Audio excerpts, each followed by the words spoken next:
This story is titled, "My Parents Told Everyone I Was the Family Disgrace for Pursuing Music. They smirked at my empty calendar until my song hit #1.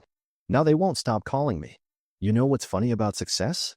It has this weird way of making people develop selective amnesia about all the shit they put you through before you made it. And let me tell you, my family's got a PhD in that particular skill. I still remember that Sunday dinner like it was yesterday. April 2023. Mom's famous pot roast was getting cold on my plate while Dad performed his favorite routine, the "Where Did We Go Wrong with Tyler" show, starring yours truly as the 25-year-old disappointment.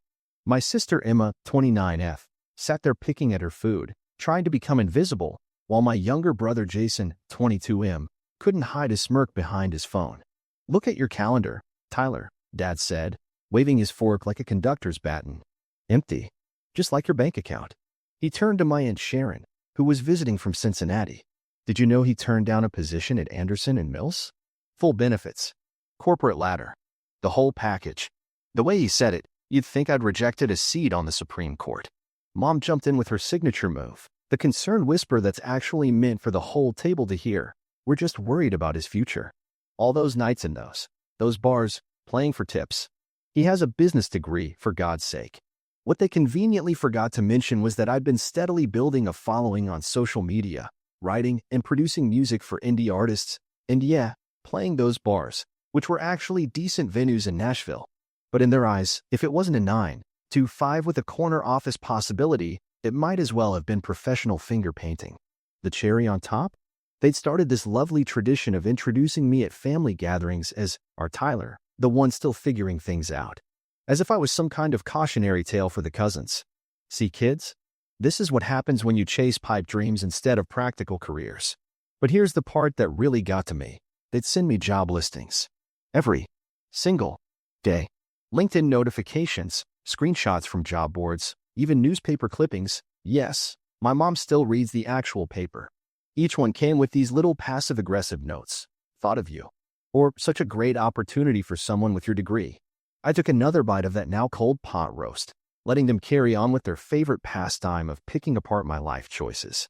Little did they know, sitting in my laptop bag was a rough cut of Midnight Carousel, the song that would flip their whole world upside down. But we'll get to that part. At that moment, though, I was just the family disgrace, eating overcooked beef and swallowing my words along with my pride. That pot roast dinner was the last straw. Something inside me just snapped. You know that moment when all the little cuts and jabs suddenly become too much, and you can't swallow your words anymore? Yeah, that. I pushed my plate away, the screech of china against wood cutting through their endless critique of my life choices.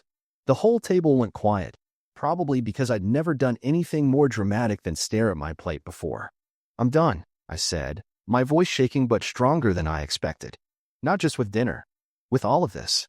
Dad's face did that thing where it turned slightly purple. The same shade it turned when I told him I was majoring in business instead of pre-law.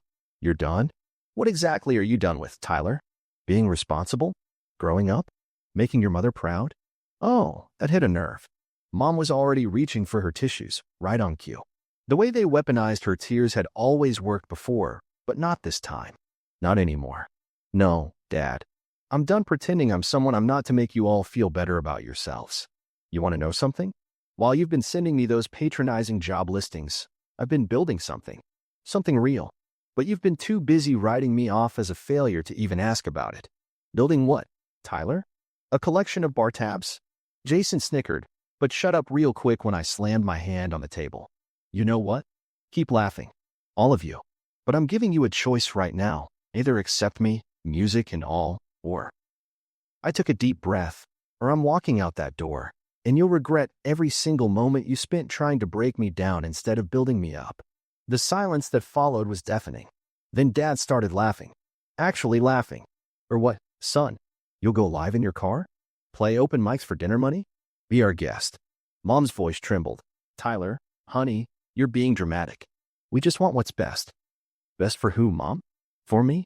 Or for your country club reputation?" I stood up, my chair tipping backward. Emma finally looked up from her plate, her eyes wide. I could see her wanting to say something, but years of keeping her head down had trained her too well. "You want me gone? Watch me leave. But remember this moment. Remember it really well.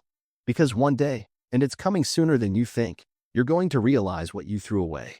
And those phone calls you'll want to make? Those apologies you'll want to give? They might just go straight to voicemail. Dad's face had gone from purple to red. Get out, he spat. If you're so sure about this ridiculous music fantasy, then get out. But don't come crawling back when reality hits. I was already heading upstairs to pack. My hands were shaking so bad I could barely grab my clothes, but each shake just made me more determined. I stuffed everything I could into 2 duffel bags: clothes, laptop, my audio interface, and the notebooks filled with lyrics they'd never bothered to read. 20 minutes later, I was walking out the front door with my guitar case strapped to my back. Mom was crying on the porch, Dad was standing in the doorway with his arms crossed, and Jason was probably already texting the extended family about the latest Tyler drama. "Remember," I said, not turning around as I walked to my car. "You chose this, not me." And you know what? As I drove away, watching their house shrink in my rearview mirror, I felt something I hadn't felt in years. Free. Terrified, but free. You ever notice how your best work comes from your worst moments? Funny how that works. That first night in my car, parked behind a 24-hour Walmart, I couldn't sleep. My back was killing me, and the overhead lights kept throwing weird shadows through the windshield. But my mind? It was on fire. I pulled out my laptop, plugged in my audio interface, and just let everything pour out. Midnight Carousel wrote itself in about 2 hours. No kidding. It was like every passive-aggressive comment, every disappointed sigh, every "when are you going to grow up" conversation just transformed itself into lyrics.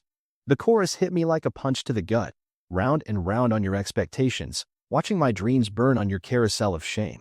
Pretty on the nose, right? But hey, trauma makes for great songwriting material. I recorded it right there in my Honda Civic, using my jacket as a makeshift vocal booth to dampen the echo. My voice was raw from crying.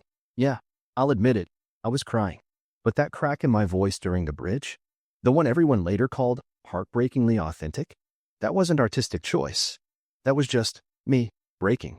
At 4 a.m., running on gas station coffee and pure spite, I uploaded a simple video to TikTok. Just me in my car, with dark circles under my eyes, singing the first verse and chorus.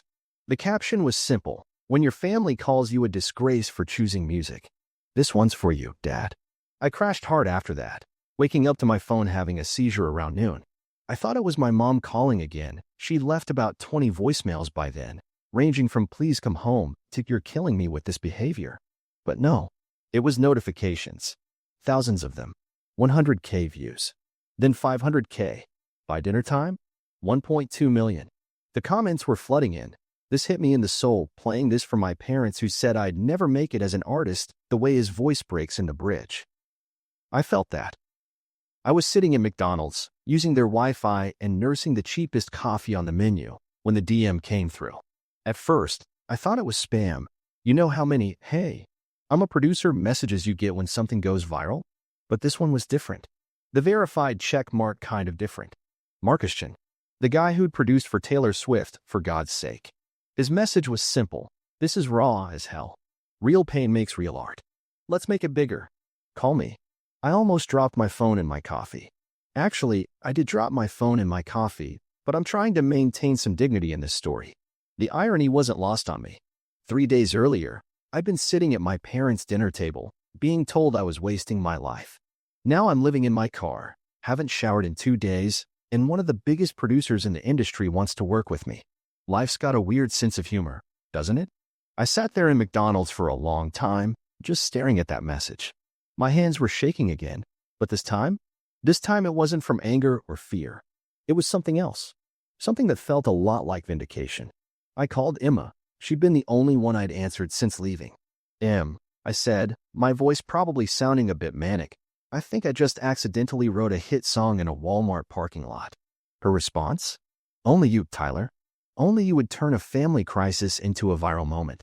She was laughing, but I could hear the pride in her voice. First time anyone in my family had sounded proud of me in years. It's wild how fast life can change.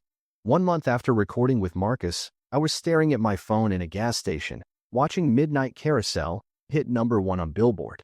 The cashier was giving me these weird little glances, probably trying to figure out if I was really that guy from TikTok who wrote the song in his car. Trust me, I'm still not used to that. Like, yesterday, I was buying coffee and the barista started singing my chorus. My chorus. The one I wrote while stress-eating stale Doritos in a Walmart parking lot. Reality check? Much? But here's the thing about success. It has a way of smoking out all the people who wrote you off. I was leaving the studio after a meeting about my upcoming EP when my phone lit up with a number I hadn't seen in weeks. Dad. I stood there in the parking lot, just watching it ring. My thumb hovered over the decline button, but something made me answer. Morbid curiosity, maybe? Or that stupid little part of me that still wanted his approval. Hello. I tried to sound casual, like I wasn't having heart palpitations. Take it down. His voice was ice cold. No hello. No how are you. Just straight to threats. Classic dad. Excuse me. That song. Take it down. Now. He was using his lawyer voice, the one that made junior partners cry. Do you have any idea what this is doing to our family? Your mother can't even go to her book club anymore. Sharon's husband called me today. They heard it on their daughter's playlist. Our own family, Tyler. I had to laugh. I actually laughed. Wow, Dad. A month of silence, and that's what you lead with? Not congratulations on the Billboard #1, or hey, sorry I kicked you out. This isn't a joke. He was shouting now. I've got clients asking me about it. People are connecting the dots. You think this is funny? Airing our private business for millions of strangers? I could sue you for defamation. Sue me. My voice cracked, but not like in the song. This was pure rage. Go ahead. I've got a pretty good legal team now. Want their number? Though I should warn you, the publicity might be worse than the song. You ungrateful little. He took a breath, and his voice went deadly quiet. If you don't take this down, don't ever expect to be part of this family again. I'll make sure of it. Every holiday, every reunion, every family event, you're done. Is that what you want? The irony was so thick I could choke on it. Part of the family? Dad, you kicked me out. You made me sleep in my car. The only person who even checked if I was alive was Emma. And now you're worried about your reputation? Here's a thought. Maybe if you hadn't been such a nightmare parent, I wouldn't have had anything to write about. You have 24 hours, he growled. Take it down, or I'll make sure you regret it. No, Dad. You've got it backwards. You had 25 years to be a father. You blew it. And now? Now the whole world knows it. I gripped my phone tighter. By the way, I'm playing the Tonight Show next week. Make sure to set your DVR. I hung up before he could respond. My hands were shaking so bad I dropped my keys twice trying to unlock my car.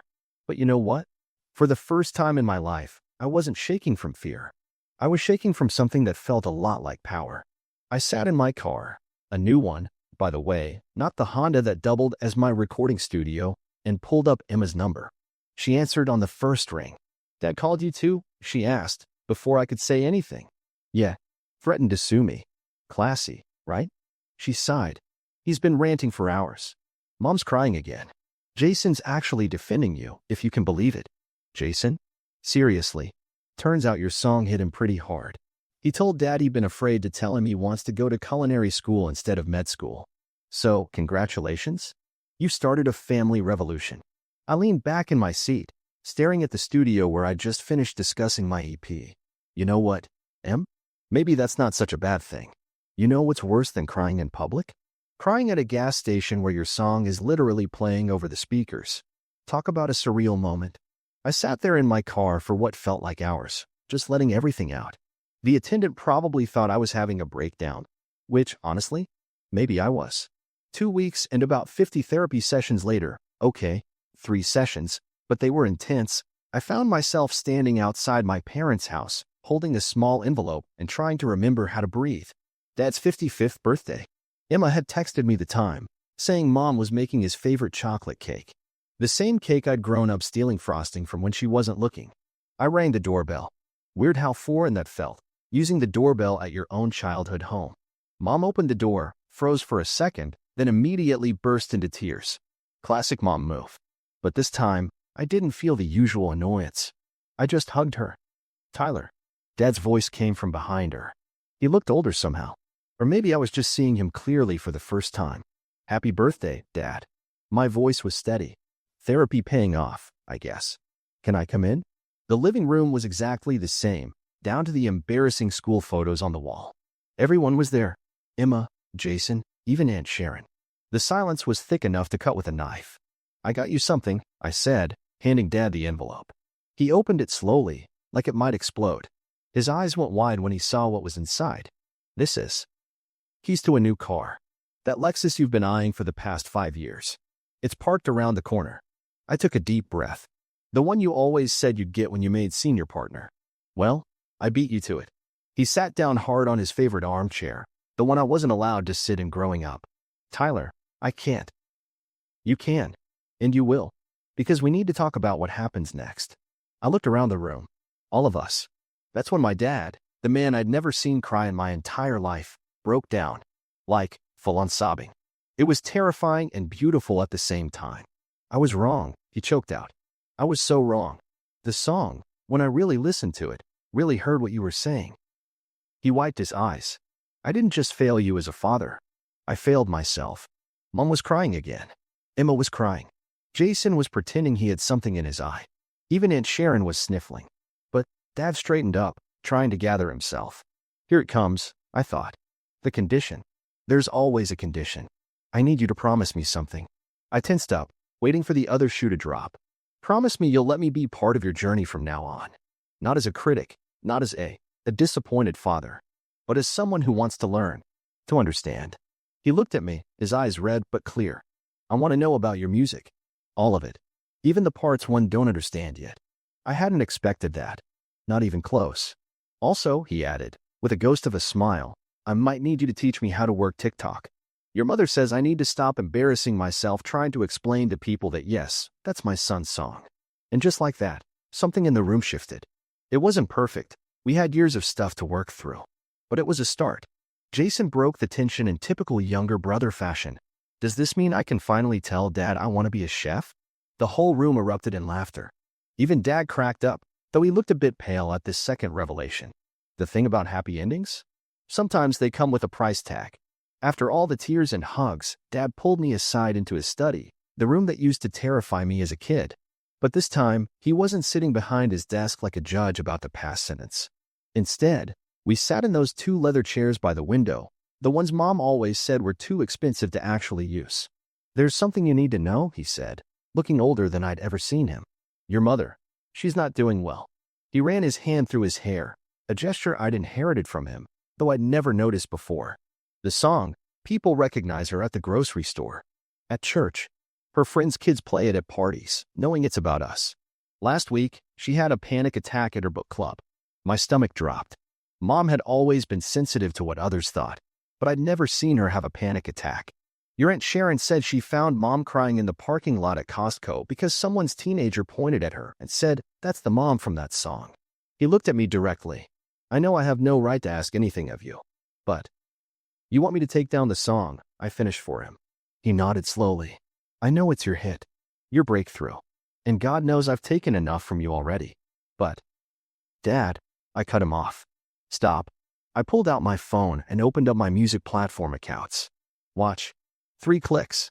That's all it took to start the removal process for Midnight Carousel. Dad's eyes went wide. Tyler, no, you can't. Already done. I showed him the confirmation screens. I'll call Marcus in the morning to start the full withdrawal process. But your career is just getting started. I smiled, feeling strangely light.